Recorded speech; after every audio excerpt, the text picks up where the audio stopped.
Christmas party, this girl is my Chinese because of her genitals.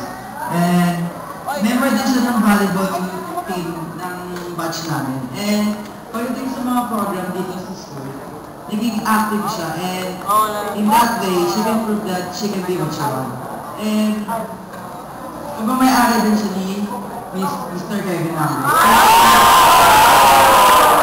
So, let us please all welcome Ms. Maxine Alvarado at the position.